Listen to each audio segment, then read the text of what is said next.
Comme vous le savez, le pays a toujours été usurpé, pris en otage par toujours une poignée de personnes qui se reproduit, qui a toujours un chef, mais un chef qui reproduit toujours les habitudes des premiers chefs, qui ont toujours gouverné par le racisme, par l'esclavage, par le déni d'égalité entre les Mauritaniens, par le déni des droits culturels,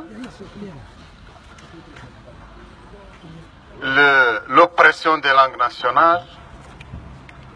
l'oppression aussi des communautés nationales, une oppression due à une afrophobie qui dénie aux Mauritaniens, aux autochtones, le droit à la citoyenneté dans leur propre pays. Cette poignée aussi d'hommes qui a usurpé le pays a toujours gouverné par la dictature, par le refus de la démocratie, par le refus de la loi. C'est pourquoi même ceux qui sont censés être privilégiés par le pouvoir communautaire, le pouvoir sectaire, car le pouvoir sectaire invoque la défense d'une communauté et veut perpétuer, créer et perpétuer les privilèges d'une communauté. Même cette communauté, elle-même, maintenant, à l'heure que je vous parle, elle est prise dans l'étau de ce même pouvoir qui opprime ses cadres politiques, ses personnalités politiques, qui opprime ses hommes d'affaires, ses intellectuels, tous ceux et celles qui n'acceptent pas de s'arranger avec ce pouvoir. Notre engagement contre le système communautaire, le système raciste, contre le système esclavagiste est un engagement indéfectible jusqu'à la victoire. Mais on allie avec cet engagement notre engagement pour la démocratie, pour les droits de l'homme, pour l'état de droit. Et l'état de droit qui marchait à petits pas est freiné brusquement, dangereusement, violemment par l'actuel chef de l'État, Mohamed Ould Abdel Aziz,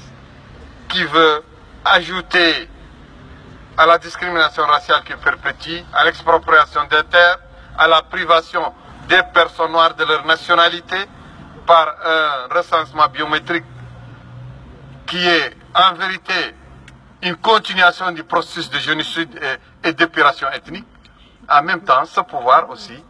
est en train de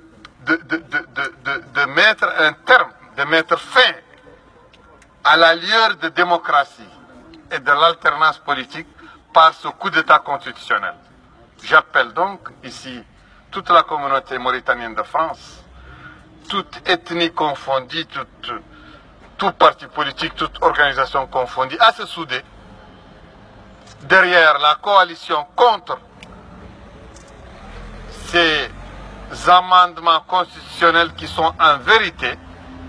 une résistance à l'alternance démocratique, une résistance à l'expression de tous les Mauritaniens, une résistance à la fraternité de tous les Mauritaniens. Et cette coalition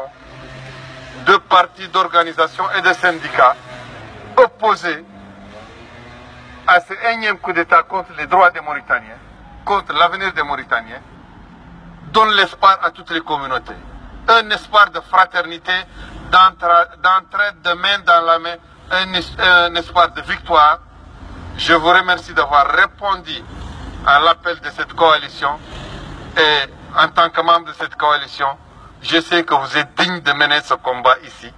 avec toutes les personnalités que je connais ici qui ont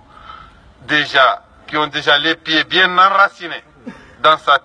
la lutte et avec aussi leur organisation autant enracinée. Donc, unissez-vous, oubliez les différences, oubliez les dissensions et menez ce combat pour une alternance démocratique, pour l'échec du coup d'État constitutionnel et pour une alternance présidentielle et législative en 2019. Je vous remercie.